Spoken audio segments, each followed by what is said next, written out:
सबको नमस्ते, सबका स्वागत।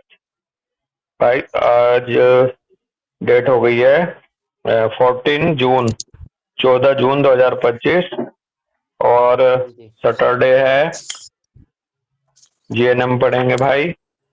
जीएनएम का जी टर्न है और हम टॉपिक पढ़ रहे हैं फिलोपियन ट्यूब्स एंड यूट्रस, है जी। जी जी और इसमें हम पेज नंबर 246 246 पे हैं और हमारा एसबीएस चल रहा है, SBS of the cervix mucosa. और इसके अंतर्गत हेडिंग हम पढ़ेंगे मेंस्ट्रुअल पेन्स, ब्रैकेट में कह रहे हैं menstrual distress, pre menstrual syndrome. ठीक है जी, तो चलें भाई आगे। बिल्कुल जी। जी, तो मेंस्ट्रुअल पेन्स, ब्रैकेट में menstrual distress, pre menstrual syndrome भी बोला जाता है इसको। कह रहे हैं during the days before the menses estrogen falls sharply in favor of progesterone. During the days before the menses, menses के दिनों से पहले के दौरान एस्ट्रोजन लेवल जो है वो उसको फॉल करना पड़ता है शार्पली। जैसे ही मेंसेस आना होता है तो उससे पहले एस्ट्रोजन को फॉल करना पड़ता है शार्पली प्रोजेस्टेरोन के फेवर के लिए। तो प्रोजेस्टेरोन तो है मेंसेस के आने का जिम्मेदार और एस्ट्रोजन है एंडोमेट्रियल लेयर के डेवलपमेंट का जिम्मेदार। तो इसलिए एस्ट्रोजन लेवल जब फॉल हो जाएगा तो वहां जो आपकी यूट्रस की जो इनर वॉल है एंडोमेट्रियम, उसे न्यूट्रिशन नहीं मिलेगा, वो शेडिंग हो जाएगी उधर प्रोजेस्टेरोन की वजह से। तो फिर वो मेंस्ट्रुएशन की साइकिल स्टार्ट हो जाती है। इस तरह से एस्ट्रोजन प्रोजेस्टेरोन साइकिल काम करता है normally. Common concerns are abdominal cramp, tenderness, nausea, headache is equal to unique character of healing crisis. यहाँ पर जो कॉमन कंसर्न होता है, फिर जब एस्ट्रोजन फॉल कर जाता है तो एब्डोमिनल क्रैम्प आते हैं, टेंडरनेस होती है, नोजिया होता है, हेडेक होता है। इसको कह रहे हैं is equal to unique character of healing crisis. ये हीलिंग क्राइसिस का यूनिक करेक्टर होता है जनरली। क्रैम्प आना, टेंडरनेस होना, नोजिया होना, हेडेक होना, तो ये यहाँ पर जनरली होता है, आते हैं इस दौरान। The cervical striated muscles are affected, possibly the smooth uterine muscles are also affected. Cervical striated muscles भी यहाँ प्रभावित होती हैं एस्ट्रोजन फॉल होने की वजह से, और संभवतः स्मूथ यूट्राइन मसल्स भी अफेक्टेड होती हैं। कैसे? सर्वाइकल स्ट्राइटेड मसल्स तो ओपनिंग करती हैं, वे को ओपन करती हैं, और जो स्मूथ यूट्राइन मसल्स हैं वो कॉन्स्ट्रिक्ट करती हैं, स्क्वीज आउट करती हैं। तो अगर हम अपने ध्यान में सोचें कि ये कैसे प्रक्रिया चल रही होगी, तो यूट्रस तो कॉन्ट्रैक्ट कर रहा होगा और सर्विक्स रिलैक्स कर रहा होगा, तो इसलिए सर्वाइकल कैनाल खुल जाती है और वो मेंस्ट्रुअल डिस्चार्ज जो है वो एक्सपेल आउट हो जाता है। तो इस तरह से उन्होंने यहाँ बात आई, एक तो यहाँ unique character of healing crisis से नजर आएंगे, दूसरा सर्वाइकल स्ट्राइटेड मसल्स यहाँ प्रभावित होंगी इस प्रोसेस के दौरान, और दूसरी स्मूथ यूट्राइन मसल्स भी अफेक्टेड होंगी दोस्त। हाँ जी। आगे कह रहे हैं the subject of conflict in the broadest sense has to do with femininity, sexuality and womanhood. Conflict का जो मसला है यहाँ पर ब्रॉडेस्ट सेंस में लिया जाएगा। किस रूप में? फीमेल की फेमिनिटी के रूप में भी आ सकता है या सेक्सुअलिटी के रूप में भी आ सकता है, वुमेनहुड के रूप में भी आ सकता है, जो पीछे हम पढ़ चुके हैं पेज नंबर 243 और 244 पर, है जी, सेल्फ और कॉन्फ्लिक्ट को लेके। Biochemical dimension of being a woman is in estrogen level. अगर बायोकेमिस्ट्री की डायमेंशन के हिसाब से देखें, बायोकेमिकल डायमेंशन में, तो वुमेन होने का मतलब एस्ट्रोजन लेवल पर डिपेंड करता है। Being a woman is in estrogen level. Therefore, it is not surprising that the conflict dissolves when estrogen level drops. इसलिए कह रहे हैं it is not surprising that the conflict dissolves when estrogen level drops. तो इसमें कोई surprise नहीं है कि कॉन्फ्लिक्ट यहाँ डिसोल्व हो रहा होगा जब एस्ट्रोजन लेवल गिर रहा है। जैसे जब मेंस्ट्रुअल साइकिल की बात समझे ना, मेंस्ट्रुअल साइकिल में यदि एस्ट्रोजन लेवल डेवलप ड्रॉप नहीं हो रहा, मेंटेन हो रहा, तो इसका मतलब वहां कॉन्फ्लिक्ट है, और ये कॉन्फ्लिक्ट डिसोल्व होएगा तो हीलिंग में आएगा, और ये प्रोसेस मेंस्ट्रुएशन का हीलिंग की तरह दिखता है, हीलिंग क्राइसिस की तरह। Healing crisis. हाँ, तो इसलिए कह रहे हैं इसमें कोई सरप्राइजिंग नहीं है कि जब एस्ट्रोजन लेवल ड्रॉप हो रहा हो तो वहां कॉन्फ्लिक्ट डिसोल्व हो रहा हो। One is not so much of a woman and as such the patient is out of conflict. और वहां पर फिर भाव क्या बन रहा है कि one is not so much of a woman and as such the patient is out of the conflict. अब वहां बहुत ज्यादा वोमेन होने वाला जो भाव है वो अब उतना नहीं रह रहा है उस दौरान, और पेशेंट जो है यहाँ आउट ऑफ द कॉन्फ्लिक्ट आ रहा है। अगर इस प्रक्रिया की बात समझे बस। The control takes place naturally in the brain. Control इसका नेचुरली ब्रेन में ही होता है। The changes affected the cerebrum PAGs, pages नहीं, पैग्स नहीं, pages. The changes affected the cerebrum pages, PAG page. जो चेंजेस होंगे वो सेरिब्रम जो अफेक्ट हो रहे हैं सेरिब्रम के, हो सकता है सेरिब्रम जहां दिखा रखा वहां दिखाए गए हो, पेजेस का कुछ ऐसे जिक्र कर रहे हैं। कह रहे most women with menstrual complaints are therefore in constellation. हाँ, ये सेरिब्रल पेजेस का मतलब है जो कॉन्स्टिलेशन वाला पार्ट है इसका। सेरिब्रल कॉन्स्टिलेशन जब पढ़ रहे थे ना हम, फेमिनिन और मस्कुलिन, उसी उधर ही है, पेज नंबर 315 पे बात कर रहे हैं वो कॉन्स्टिलेशंस की, कि उन वहां पे जाके हम इनको देख सकते हैं। कॉन्स्टिलेशंस मॉडर्न डिजीज के नाम से, और इसमें भी कॉन्स्टिलेशन किसका है? सेरिब्रम का। सेरिबेलम के कॉन्स्टिलेशन है, सेरिब्रल मेडुला के कॉन्स्टिलेशन है, सेरिब्रल कॉर्टेक्स के कॉन्स्टिलेशन है। तो ये सेरिब्रम के कॉन्स्टिलेशन से इसका लेना देना होगा।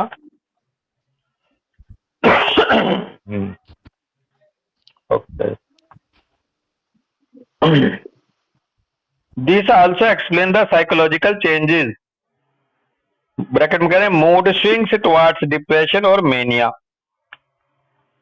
पेज नंबर 315 पे हम देख सकते हैं, and changes each month during the days the side of the constellation. तो चूंकि इसका कॉन्स्टिलेशन से मतलब है, तो कह रहे चेंजेस ईच मंथ, हर महीने चेंजेस नजर आएंगे during the days the side of the constellation के हिसाब से। This is also explain the psychological changes, और इससे साइकोलॉजिकल चेंजेस भी एक्सप्लेन होते हैं, यानी जैसे कि मूड स्विंग टुवर्ड्स डिप्रेशन और मेनिया, ऐसे किधर जाएगी महिला, होता है ना। अब मेंस्ट्रुअल पीरियड के दौरान को किसका मूड स्विंग होता है, कोई डिप्रेसिव हो जाती है, कोई मेनियकल हो जाती है। तो इसका एक प्रॉपर एक्सप्लेनेशन मिलेगा आपको जब आप कॉन्स्टिलेशन पढ़ेंगे सेरिब्रम के, कि क्यों महिला मैनियक हो गई, हिस्टेरिकल टाइप की हो गई, क्यों डिप्रेसिव टाइप की हो गई, क्यों मूड स्विंग में कोई झगड़ालू हो गई, कोई मूड स्विंग में कोई रोने वाली क्यों हो गई। तो ये सब चीजें ये समझाएंगी उनके डिस्पोजिशन को, और ये कॉन्स्टिलेशन के से हम एक्सप्लेन कर सकते हैं अलग अलग डिस्पोजिशन को। कह रहे in this view pre menstrual syndrome is like the little sister of the menopausal symptoms. तो अगर इस नजरिए से देखें अमित पाल भाई, तो ये जो प्री मेंस्ट्रुअल सिंड्रोम है ना, ये बिल्कुल छोटी बहन की तरह नजर आता है मीनोपॉजल सिम्टम्स के, क्योंकि मीनोपॉज में भी तो एस्ट्रोजन लेवल फॉल हो जाता है ना डॉक्टर से, है ना, डॉक्टर सिमरन दागे। तो बेसिकली मीनोपॉजल सिम्टम आते हैं एस्ट्रोजन लेवल के फॉल होने से, और ये टेम्परेरीली टेम्परेरीली एवरी मंथ जो है एस्ट्रोजन लेवल जो है वो फॉल होता है, तो इसलिए ये छोटी बहन नजर आती है मेनोपॉजल सिम्टम्स की, प्रीमेंस्ट्रुअल सिंड्रोम। तो ऐसा कहिए कि एक बार एक झलक आ जाती है हर महीने मेनोपॉज की किसी महिला में, ऐसे। एग्जाम पॉइंट दे रहे हैं कि द मोस्ट फ्रीक्वेंट कॉन्फ्लिक्ट क्या होगा यहाँ, कह रहे a young women had sexual intercourse and is afraid of being pregnant.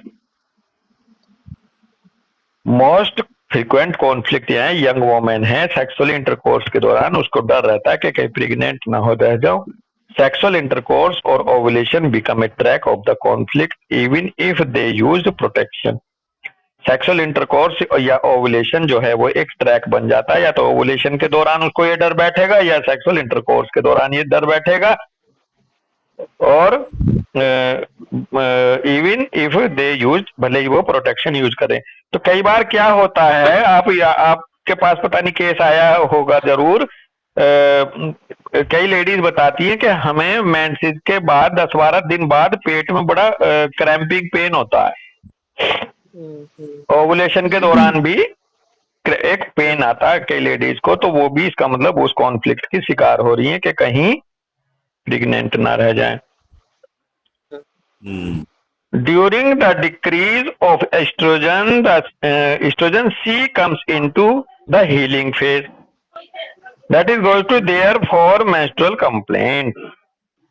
अब ये एस्ट्रोजन लेवल जो है वो डिक्रीज होने के दौरान ये, अब चूंकि ये माना क्या जाता है, ये है ही प्रोसेस में कि ये हीलिंग फेज में का पार्ट है, तो इसलिए वहां मेंस्ट्रुअल कंप्लेंट्स आती हैं, इसलिए आती हैं मेंस्ट्रुअल कंप्लेंट्स। थेरेपी कह रहे हैं find conflict and resolve often through pregnancy and maternity the conflict is resolve. Conflict resolve करो, अक्सर ये प्रेगनेंसी के थ्रू या मैटरनिटी के थ्रू ये कॉन्फ्लिक्ट जो है रिजॉल्व हो जाता है। तो कई बार ये कहते सुना होगा आपको कि जो नई बच्चियां होती हैं उनको जब डिस्मेनोरिया होता है तो डॉक्टर कहता है कि एक पहली डिलीवरी के बाद, शादी के बाद ये अपने आप ही ठीक हो जाएगा। बोलते हैं ना दीपशिखा, बस शादी के बाद सही हो जाएगा या वैसे। हाँ, तो उसका रीजन देखो यहाँ ये है, मैग्नीशियम क्लोराइड MgCl2 से फुट बात कराओ। कह रहे हैं in the background of KCT SBS is often involve. Background में KCT SBS अक्सर इन्वॉल्व रहता है, तो वहां फिर स्वेलिंग टाइप की भी रह जाएगी। टेक केयर ऑफ दैट, उसका ध्यान रखें, उसका केयर करें कि इसके पीछे KCT SBS अक्सर इन्वॉल्व हो जाता है, जो फिर बढ़ेगा आगे थेरेपेटिक इंटरवेंशन। अच्छा, जिसके लिए हमें थेरेपेटिक इंटरवेंशन का सहारा लेना पड़ेगा अगर KCT इन्वॉल्व हो गया। साल्ट बाथ भी बताया, healing breathing as recommended according to professor Tirala. Flaxseed oil भी आप दे सकते हो, अलसी के बीज का तेल। हाँ जी सर, इसमें ये जैसे कि जो विमेन होता है, कई बार क्या होता है ना, आजकल क्या होता है कि जैसे मॉडर्न जमाना हो रहा है, वो काफी चेंजेस आ रहे हैं हमारी सोसाइटी में। तो हाँ इसमें भी कई बार विमेन होती है कि हम ना शादी के बाद शादी तो कर लेंगे लेकिन हम बच्चा नहीं करेंगे। हाँ तो क्या वो तो इसमें मैंने एक पेशेंट में देखा है कि जो शादी या बच्चा नहीं करते तो वहाँ पे मेंसेस की प्रॉब्लम, पेन रहता ही है उनको। तो क्या वो हाँ वुमन उससे हाँ दूर भाग रही हाँ, वो बेसिकली वो जो है दोस्त, वही डिस्मेनोरिया में वो एस्ट्रोजन लेवल फॉल में जाएंगी वो, और इसलिए आप देखेंगी कि वो जो कहते हैं ना हमने फिगर मेंटेन कर लिए हैं, हमने फैट लूज कर लिया है, बेसिकली उन्होंने अपने एस्ट्रोजन लेवल को डाउन करके रखने के चक्कर में रहती है, क्योंकि एस्ट्रोजन लेवल अगर बढ़ा तो वो फर्टिलिटी बढ़ेगी उनमें, तो वो अपनी फर्टिलिटी को कॉम्प्रोमाइज करने के लिए एस्ट्रोजन लेवल उनका बॉडी का डाउन जाता है, और एस्ट्रोजन बॉडी का लेवल डाउन जाएगा तो डिस्मेनोरिया होगा ही होगा, फिर पेनफुल क्रैम्प्स आएंगे ही आएंगे, क्योंकि एस्ट्रोजन लेवल का कम होने का मतलब है प्रोजेस्टेरोन लेवल की अधिकता हो जाना, और प्रोजेस्टेरोन लेवल की अधिकता हो जाने का मतलब है क्रैम्प आना यूट्राइन वाल में, क्योंकि वो बॉडी मानेगी कि मेरे को एक्सपेल आउट करना है मेंस्ट्रुअल प्रोडक्ट, तो इसलिए अगर वो जानबूझ के एस्ट्रोजन लेवल को कम रखती हैं, अपनी फैट को घटा देती है, जैसे पिछली उसमें बता रही थी डॉक्टर सिमरन भी कि फैट से बनता है एस्ट्रोजन और एस्ट्रोजन की वजह से इकट्ठा होती है फैट। तो जो महिलाएं बिल्कुल फैट लूज कर देती हैं अपना, तो बिल्कुल जनरली उनको डिस्मेनोरिया या मेंस्ट्रुअल सिंड्रोम की शिकार होना तय है डॉक्टर श्रे। ये इन दोनों हार्मोन्स का सर अल्टरनेटिंग एक्शन रहता है ना बॉडी में, मतलब हाँ एक हाँ बढ़ेगा। हाँ जी। हाँ, डॉक्टर प्रीति जी कुछ कह रही हैं, प्रीति जी। हाँ हो गई। जैसे प्रोजेस्टेरॉन का रोल प्रेगनेंसी को मेंटेन करने में भी होता है ना, तो क्या हाँ जो फीमेल्स बहुत मदरली नेचर की है उनमें भी डिस्मेनोरिया प्रॉब्लम हो सकता है क्या? हाँ, फिर से बोलो। जैसे अभी हम लोग यही कह रहे हैं कि एस्ट्रोजन लेवल मतलब जब बड़ा होता है तो डिस्मेनोरिया होता है, और हाँ एस्ट्रोजन का रोल है कि फेमिनिज्म से मतलब फेमिनिटी को अपने मेंटेन करने के लिए फीमेल्स ज्यादा उसको करती हैं। हाँ लेकिन जिन फीमेल में डिस्मेनोरिया हो रही है उनका ये भी पॉसिबिलिटी है जैसे प्रोजेस्टेरॉन बढ़ेगा, क्योंकि अगर जो एस्ट्रोजन कम हो रहा है तो प्रोजेस्टेरॉन ज्यादा बढ़ रहा है, तो हाँ प्रोजेस्टेरॉन तो प्रेगनेंसी मेंटेन करने में भी बहुत रोल प्ले करता है ना। तो क्या वो फीमेल जो बहुत मदरली नेचर की है, जिनमें मदरहुड ज्यादा है, उनमें भी डिस्मेनोरिया का प्रॉब्लम हो सकता है कि मतलब जस्ट ऑन द कॉन्ट्ररी एकदम कॉन्ट्ररी हो सकता है क्या? क्या इस किसी फीमेल में जहाँ एक्सट्रीम फेमिनिज्म हो वहां भी हो सकता है डिस्मेनोरिया, या जो फीमेल एकदम मदरली हो उसमें भी हो सकता है डिस्मेनोरिया? ये मैं पूछ रही हूँ सर। हाँ, बेसिकली इसको हम एक तो जो आपका भाव आ रहा है उस तरह से भी समझें, और हम समझे कि एस्ट्रोजन लेवल का मतलब होता है कम ज्यादा होना होता है एंडोमेट्रियल लेवर के एंडोमेट्रियल वाल के बने रहने से या शेडिंग से, है जी, हाँ जी। अगर ऐसे देखें। हाँ जी। लेकिन आप बिल्कुल सही कह रही हैं, उधर प्रोजेस्टेरॉन जो है वो प्रेगनेंसी को मेंटेन करने में मदद रखता है। तो चूंकि प्रोजेस्टेरॉन का मतलब यह है कि कोई शेडिंग ना हो, कुछ एक्सपेल्सन ना ना हो, हो जाए। ना हो मेंस्ट्रुएशन। हाँ जी। हाँ, तो वो इनडायरेक्ट वे में प्रोजेस्टेरॉन जो है मेंस्ट्रुअल प्रोसेस को रोकता है बेसिकली। और जो एस्ट्रोजन लेवल का जो फॉल होना मेंस्ट्रुअल साइकिल को स्टार्ट करता है। तो एस्ट्रोजन लेवल अपने आप में ही कम होना या बढ़ के बने रहना अकेला जिम्मेदार लग रहा है मेंस्ट्रुअल साइकिल का, है ना। हाँ, इसमें प्रोजेस्टेरॉन का कोई दो लेना देना मेंस्ट्रुअल साइकिल से नहीं है। इसमें एस्ट्रोजन का कम होना या एस्ट्रोजन का बढ़ जाना अकेला ही गवर्न करता। कम हो गया तो शेडिंग हो गई, अगर प्रॉपर मात्रा में बना रहा तो फिर जो एंडोमेट्रियल लेयर वो मेंटेन रही, है ना। तो और रही बात प्रोजेस्टेरॉन की, तो प्रोजेस्टेरॉन हेल्प करता है कि उसमें उसकी शेडिंग ना हो फिर। हाँ, ऐसा भाव आ रहा है।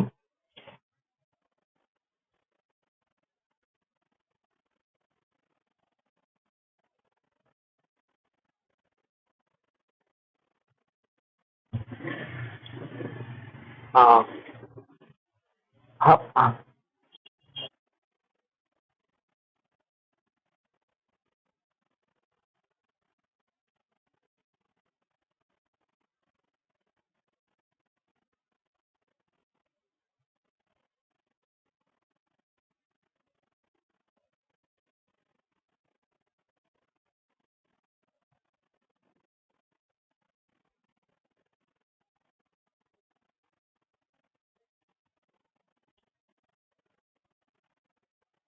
हाँ, दीपशिका कुछ रह गया आपका? दीपशिका पूरा करो, आप क्या कह रही थी?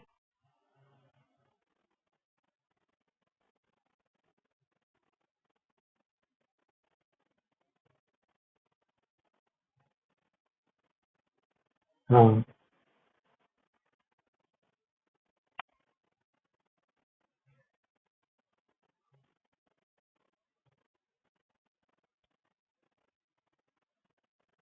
हाँ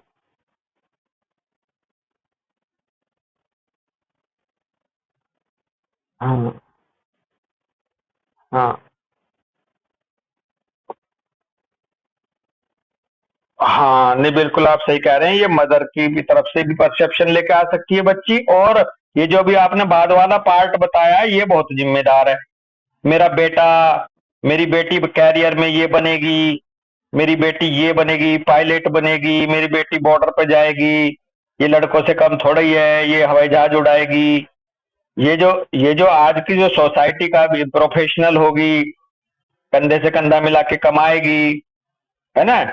तो बेसिकली इसका हल्का सा एक ड्रॉबैक भी है ये जो आप कह रहे हैं, क्योंकि उसमें उसको अपना वोमेनहुड सेक्रीफाइस करना पड़ रहा है आज की डेट में। तो आज की जो नई बच्चियां हैं इनमें बेसिकली इसलिए एस्ट्रोजन लेवल कम हो रहा है। लेकिन आपकी बात से बहुत अच्छी ये निकली कि हो सकता है मदर का परसेप्शन भी लेके आई हो पीछे से कि वोमेन होना फायदेमंद चीज नहीं है, बेकार है, सजा है।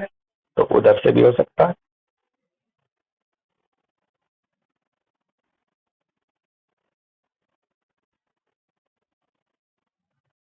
हम्म,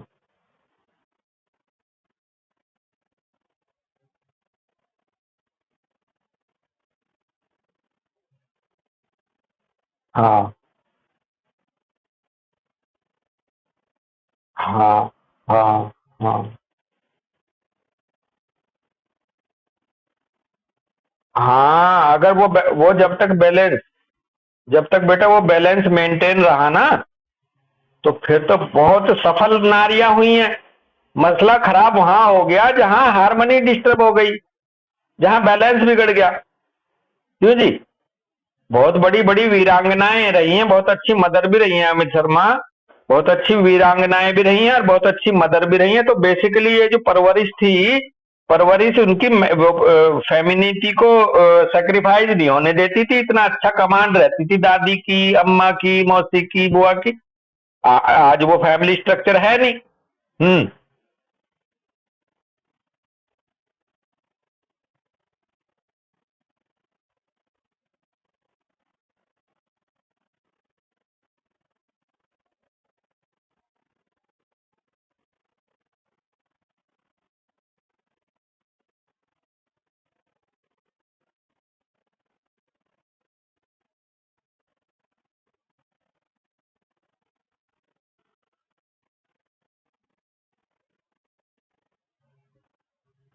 हाँ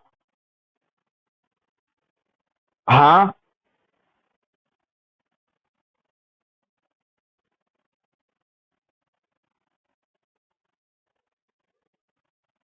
सेंसिटिविटी सेंसिटाइज होके आ गई उधर से उसकी। हाँ, ये बड़ी अच्छी बात कही है मित्र शर्मा आपने। भले चाहे वो जानती नहीं है बच्ची, लेकिन फैमिली की जो एनर्जी बनती है, कलेक्टिव एनर्जी, लड़की के आने पे सैडनेस का भाव और लड़के के आने पे ढोल नगाड़े वाला भाव, तो उसकी बॉडी, उसकी सेंसेस उसको परसीव करती है। और जाहिर सी बात है कि ग्राउंड तो वहीं से ही तैयार होने लगी, सॉइल तो वहीं से ही तैयार होने लगी भाई। कुछ प्रेगनेंसी का आ गया, कुछ पैदा होते के साथ आ गया। देखो, बड़ी अच्छी बात कही है अमित ने। उधर मिठाइयाँ मिठाइयाँ बट रही है, उधर मातम बन रहा है।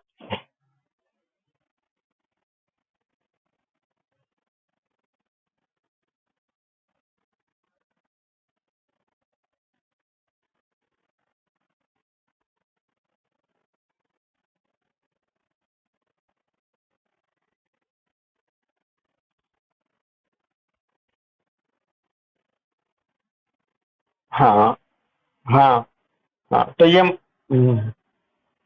बिल्कुल, ये मदर के अंदर से यही तो है। मदर के अंदर से यही तो है कि मैनहुड के रूप में स्वीकार किया जाएगा। ये तो मदर की तरफ से आ गया। दूसरा कारण हो गया कि पैदा होते ही जो मिठाइयाँ बंटती हैं या जो मातम बनता, दूसरा कारण वो हो गया। तीसरा कारण हो गया कि मेरी बेटी सफल होएगी, कैरियर ओरिएंटेड रहेगी, प्रोफेशनल बनेगी, ये हो गया, है ना। हाँ, और फोर्थ फोर्थ जाके आगे फिर वो डिवेल्युएशन वाला हो गया, जब वो शादी वादी हो।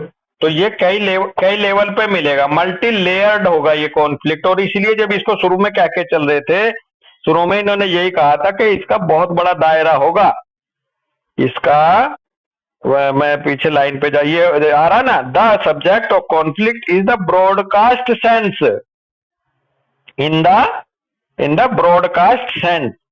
ये ब्रॉडकास्ट ब्रॉड लेवल पे होगा, फेमिनिटी को लेकर के सेक्सुअलिटी को लेकर के, वोमनहुड को लेकर के। और ये 3-4 पॉइंट जो डिस्कस करे हैं अपने माध्यम से हम लोगों ने, वो इस ब्रॉडकास्ट सेंस को दिखा रहे हैं कि ये बड़े चारों तरफ से कहीं से भी आ सकती है ये वाली एस्पेक्ट। नेक्स्ट कॉन्फ्लिक्ट है, नेक्स्ट एसबीएस है, SBS of the kidney collecting tubule. यहीं पे देखो फिलोपियन ट्यूब्स एंड यूट्रस में एसबीएस ऑफ द केसीटी को भी यहाँ स्पेशली डाला है, जबकि किडनी कलेक्टिंग ट्यूब्यूल किडनी से रिलेटेड है, तो वो कैसे शामिल होता है ये हमें ब्रॉड लेवल पे भी यहाँ पता चल जाएगा, जहां भी हम केसीटी एट सिंड्रोम की बात करते हैं। तो बेसिकली यहाँ कह रहे हैं टॉक्सिफिकेशन इन प्रेगनेंसी, ब्रैकेट में कह रहे हैं प्रीक्लैम्पसिया, एक्लैम्पसिया, EPH gestosis, late gestosis. EPH gestosis के क्या होता है ये, इसको फुल फॉर्म निकालो जरा। और लेट गैस्ट्रोसिस यानी कि लेट प्रेग्नेंट होना, और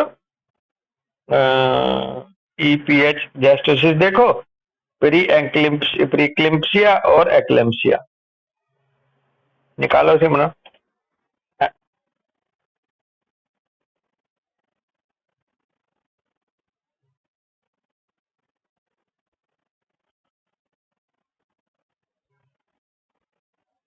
हाँ ईपी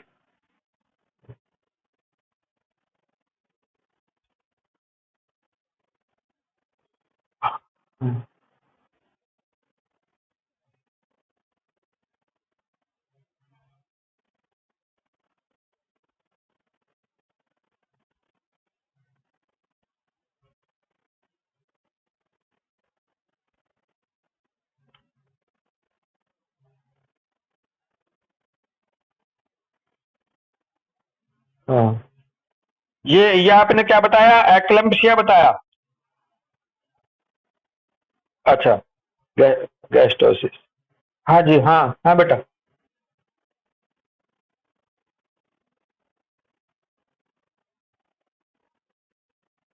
ओके मैं लिख लूं, oedema, oedema proteinuria, hypertension, hypertensive gestosis है।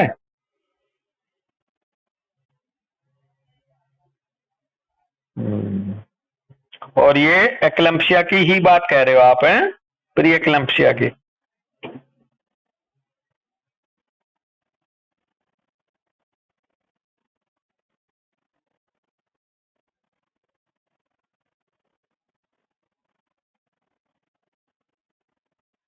इसी को हम बोल देते हैं इडिमा प्रोटीन्यूरिया हाइपरटेंसिव गैस्ट्रोसिस, और इसमें आपने बताया प्रोटीन जाने लगती है।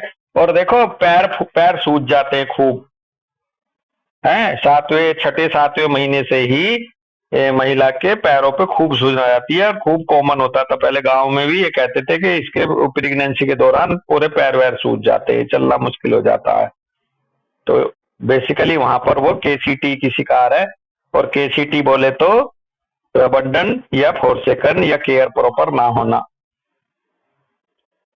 तो इसमें आगे कह रहे हैं toxification in pregnancy, eclampsia, EPH gestosis, late gestosis को आगे बढ़ाते हुए कह रहे हैं कि the symptoms are protein in the urine, reduced urination, oedema, headache, dizziness and vision problem. पेशाब में प्रोटीन जाता है, पेशाब कम आने लगता है, शरीर पे सूजन आने लगती है, सिर दर्द रहने लगता है, डिजीनेस रहती है, और विजन प्रॉब्लम भी हो जाती है।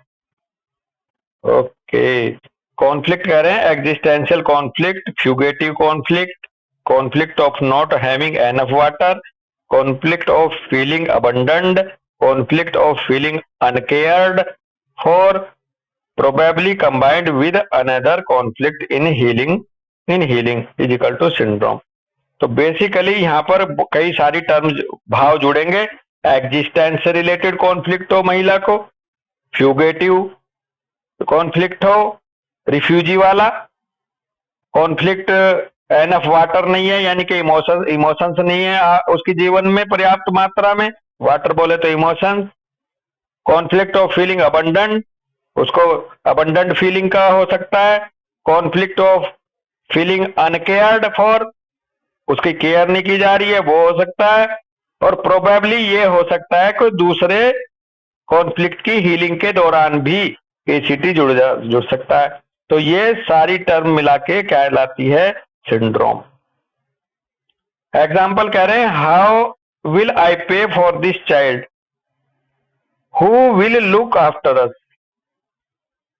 हाउ विल आई पे फॉर दिस चाइल्ड, कितना पे करूं मैं इस बच्चे के लिए, इस बच्चे को पैदा करने के लिए मुझे, क्योंकि और तो कोई ध्यान देगा नहीं। Who will look after us, हमारी देखभाल कौन करेगा? डॉक्टर साहब मैं बच्चा तो पैदा कर लूं, लेकिन करूं तो फिर देख रेख कौन रखेगा, परवरिश कौन करेगा? शुरू से ही इसकी शिकार रहेगी वो मदर, इस सोच की। एग्जाम्पल कह रहे हैं, the 33-year-old pregnant woman is under a lot of pressure from her boyfriend to have an abortion. 33-year-old pregnant women है, वो लॉट ऑफ प्रेशर के अंडर है अपने बॉयफ्रेंड के, कि वो कहता है अबॉर्शन करा दे। However, the patient is determined to have a child. हालांकि पेशेंट ने तय कर लिया कि उसको बच्चा पैदा ही करना है। तो यहां पर एक जोड़ा existential conflict, conflict of feeling uncared for with regard to the kidney collecting tubules, SBS. अब उसने तय तो कर लिया कि मुझे बच्चा पैदा करना, लेकिन अब इसके मन में शिकार हो गया दिमाग उसका कि एग्जिस्टेंशियल कॉन्फ्लिक्ट आ गया एक तो, और दूसरा अनकेयर्ड वाली भावना आ गई, जिसकी वजह से केसीटी ट्यूब्यूल एसबीएस इन्वॉल्व हो गया। In the 4th month her body begins to collect fluids. चौथे महीने में उसके शरीर ने फ्लूइड इकट्ठा करना शुरू कर दिया। She gains more than 30 kilograms, उसका वजन 30 किलोग्राम से ज्यादा बढ़ गया, 30 किलोग्राम प्लस हो गया जितना था उसमें। She is on an existential conflict track and hardly loses weight even after the delivery. अब चूंकि एग्जिस्टेंशियल कॉन्फ्लिक्ट ट्रैक बन गया उसमें, तो उसने प्रेगनेंसी के बाद भी हार्डली लूज करा वेट। मुश्किल ही है, मुश्किल हो गई उसको लूज करना डिलीवरी के बाद भी, क्योंकि एग्जिस्टेंशियल कॉन्फ्लिक्ट की वो ट्रैक जो है उसके अंदर बन गया। हर general practitioner prescribe magnesium which somewhat ease the edema. Now she can at least put on her shoes. उसके जनरल प्रैक्टिशनर ने उसको मैग्नीशियम प्रेस्क्राइब करा, which somewhat ease the edema, जिसने कुछ हद तक एडिमा को कम करा। अब वो कम से कम अपने शूज को पहन सकती है। बहुत ही खूबसूरत एक वर्ड आया है, अगर आपको ध्यान आ जाए, यहां पे आया मैग्नीशियम। और मैग्नीशियम ग्रुप की क्या नीड है?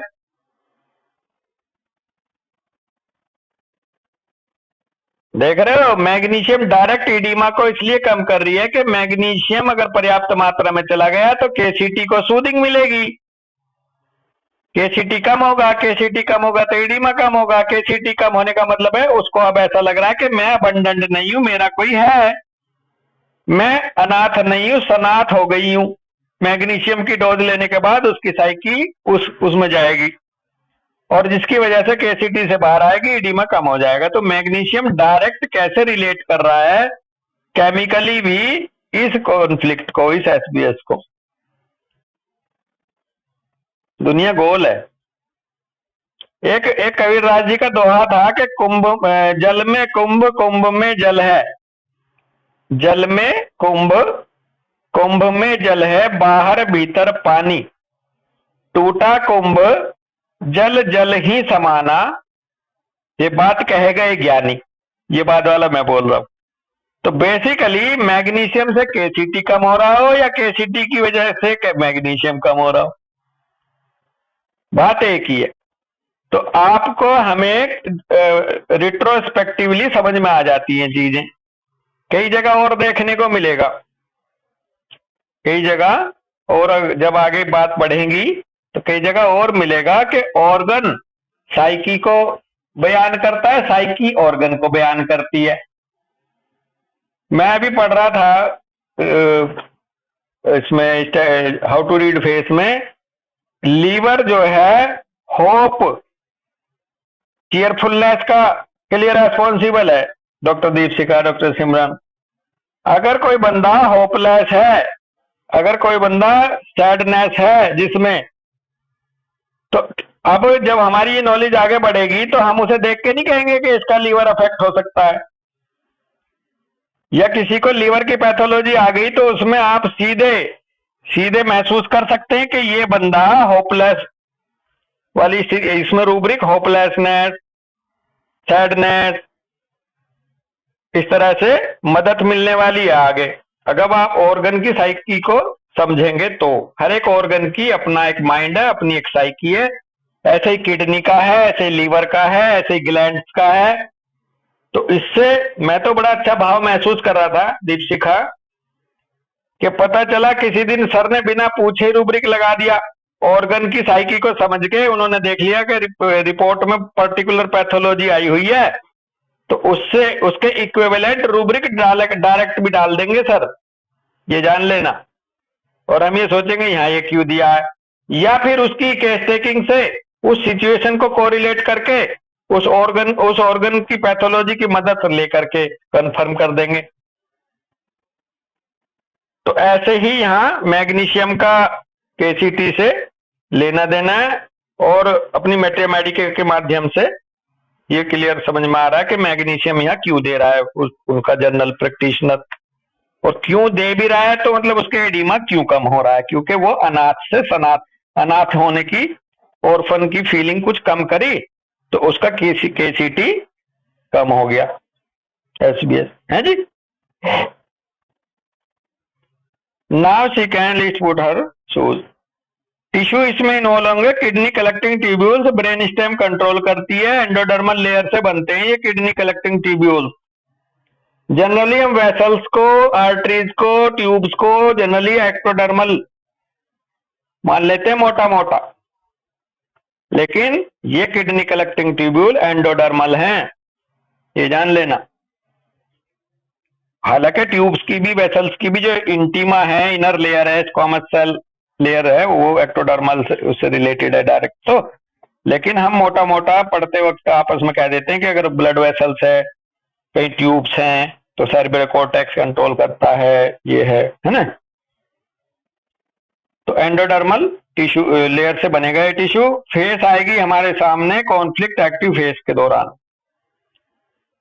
कॉन्फ्लिक्ट एक्टिव फेस में ये एसवीएस सामने आएगा।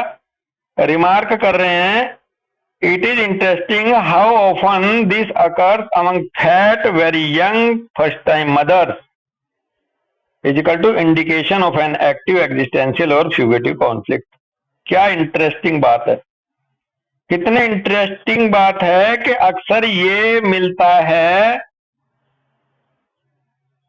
मोटी फैट वोमेन में, वेरी यंग वोमेन में, यंग बोले तो पहली बार जो मदर बन रही है उनमें, और आगे बोल भी दिया फर्स्ट टाइम मदर्स में, क्योंकि उनको वहां पर अपना एक तो मरने का डर सताता है जनरली, उन्हें पता नहीं होता तजुर्बा डिलीवरी का, सेंस नहीं किया होता उनकी साइकी ने उस पेन को, उस प्रोसेस को, इसलिए उनको बहुत फियर ऑफ डेथ का लगा रहता है, जो आजकल अवेयरनेस भी गलत तरीके से हो रही है। और दूसरा फ्यूगेटिव कॉन्फ्लिक्ट में चली जाती हैं नई नई बच्चियां शादी के बाद तुरंत, क्योंकि उन्हें प्रैक्टिस तो होती नहीं, उन्होंने, उनकी साइकी ने उठाया तो होता नहीं है कि परिवार में ऐसे रहना है, वो तो पापा के प्यार से निकल के आई तो उधर फ्यूगेटिव कॉन्फ्लिक्ट में पहुंच गई, रिफ्यूजी इसी हो गई दूसरे घर जाके। तो इसलिए यंग, वेरी यंग बोले तो इसको वहां भी ले जा सकते हो डॉक्टर सिमरन, अगर बाल विवाह की शिकार कोई लड़की है, मैच्योर होने से पहले 14 साल, 15 साल, 16 साल की बच्ची प्रेग्नेंट अगर रह जाती है, कुछ एरिया ऐसे होते थे पहले, या दूसरा भाव पहली बार मदर्स बनने वालियों में, अकर्स अमंग फैट वोमेन भी कहा ये, तो ये वहां पर दो रीजन बताए गए, एक्टिव एग्जिस्टेंशियल कॉन्फ्लिक्ट और फ्यूगेटिव कॉन्फ्लिक्ट। थेरेपी में कह रहे हैं determine the conflict and resolve in, हाँ बेटा वेरी यंग बोला ना, वेरी यंग, वेरी यंग का भाव वहां भी जा सकता है, मैं ये कहना चाह रहा हूं। वैसे तो वेरी यंग और फर्स्ट टाइम मदर एक ही बात हो गई लगभग, लेकिन हाँ,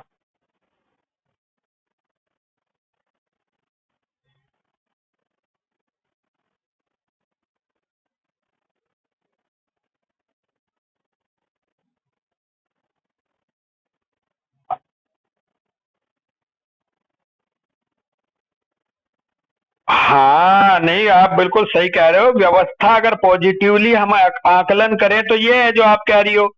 लेकिन उस बाल विवाह में आपने ये भी देखा होगा कि गोना 6 साल बाद होता था। वो हस्बैंड के साथ 6 साल बाद जाके रहना शुरू करती थी। आजकल के बाल विवाह में तो शादी बाद में पहले गोना तैयार रहता है। तो आप कह तो बहुत अच्छे से रही हो, बहुत ही अच्छा लगा ये तो सुन के कि वो तो बहुत अच्छी सूदिंग प्रक्रिया थी कि ये अपने घर समझने लगेगी वहां।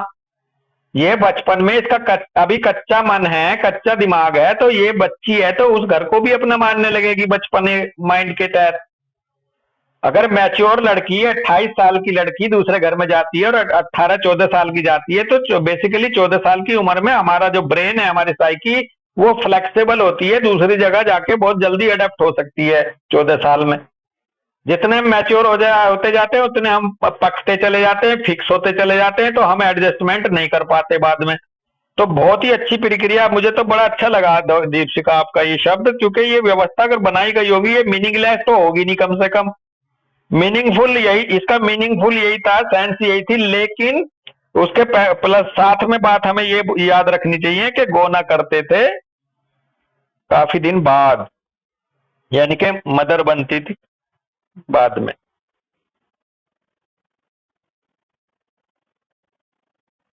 हाँ,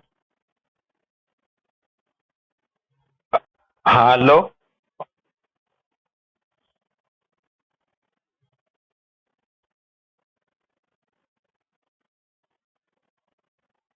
हाँ,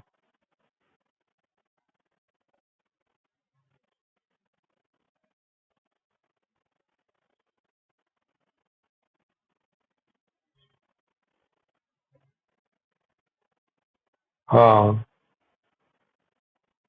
हाँ, नहीं नहीं, आप ये तो बहुत ही अच्छी व्यवस्था इसलिए भी थी कि सर बोलते थे, बड़े सर बोलते थे कि जितनी ज्यादा दूसरे परिवार में मिक्स हो जाएगी महिला, इम्प्लांट हो जाएगी उस फैमिली का हिस्सा बन के, उतना ही आइडेंटिटी स्ट्रांग हो जाएगी उसकी। और जितनी पिछले मायके से जुड़ी रहेगी उतनी ही आइडेंटिटी कंफ्यूजन में रहेगी उसकी औलाद। तो वो तो जो आप कह रही हो, इसकी तो आइडेंटिटी की जड़ इतनी गहरी हो जाती थी कि वो अपनी सास के मायके को मामा नाना के रूप में महसूस करने लगती थी। ये तो और भी डेफ्ट हो गई इस बात की तो। बहुत बढ़िया। चलो जी। तो लास्ट में कह रहे हैं थेरेपी को determine the conflict and resolve it in real life if possible, avoid recurrences, possibly anticonvulsants दो, if necessary terminate the pregnancy.